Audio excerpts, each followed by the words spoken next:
Day to you. It's Esther Davis with a very popular subject for you today. We're going to talk about hair, and we're going to talk about scalp and how it should be treated. And I've been trying to get this lady on my show for a long time now, so welcome, Dr. Linda Emerson. How are you? I am fabulous. How are you today? I'm good. You look great. Thank you. Thank you very much. Hair and scalp. You are a trichologist. Yes, I'm a doctor of trichology. And what do you study?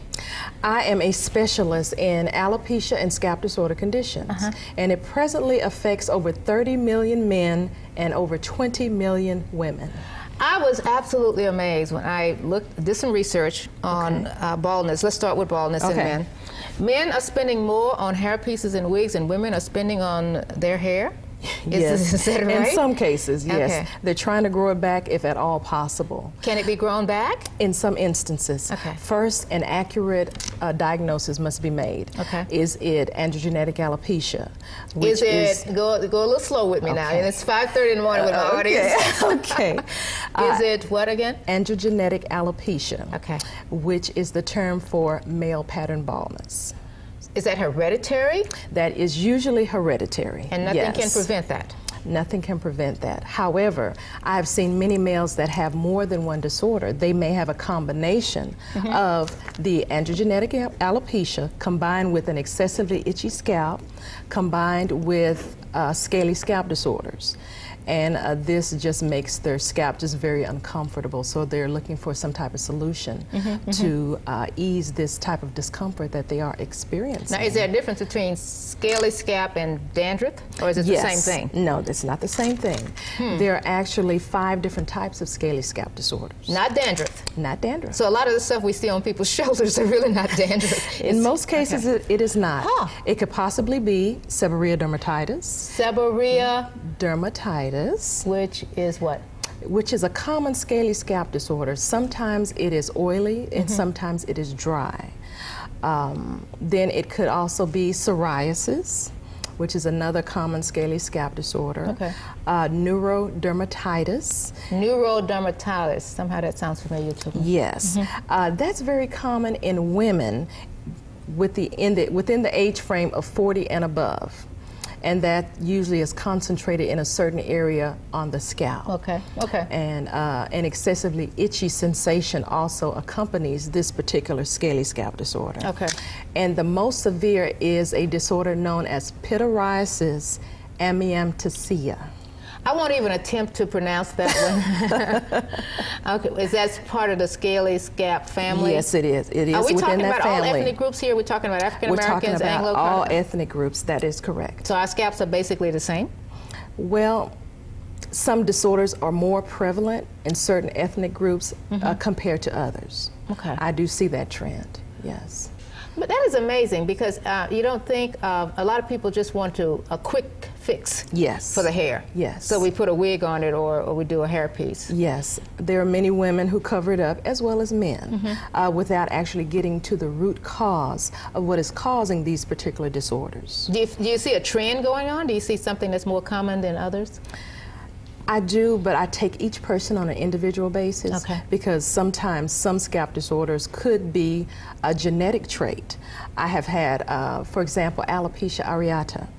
That affects 10% of the American population. 10%? 10%, yes. We've got a base of 300 million people, so you're talking about almost 30,000 people that has one disease? Yes, that is correct. Is it a disease, or what do you call it? Disease or a disorder? It is an autoimmune disease. Autoimmune? Oh. Yes.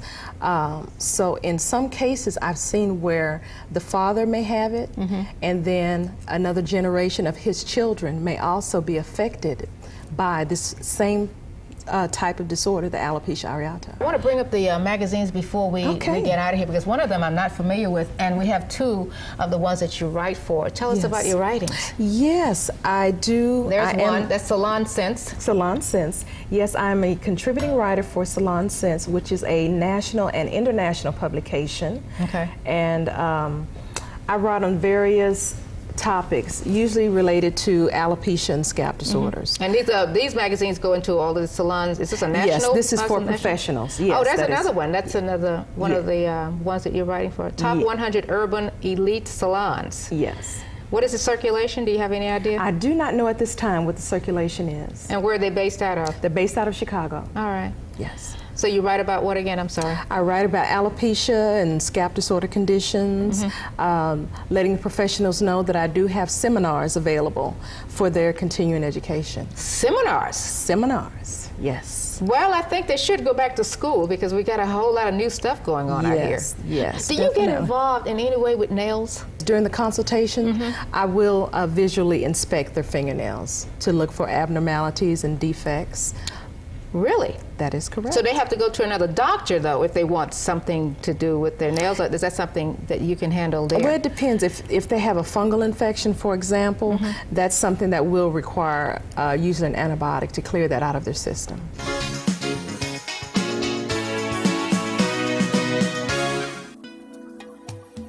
Dr. Linda Emerson, a doctor of trichology, has over 27 years of experience as a hair and scalp specialist.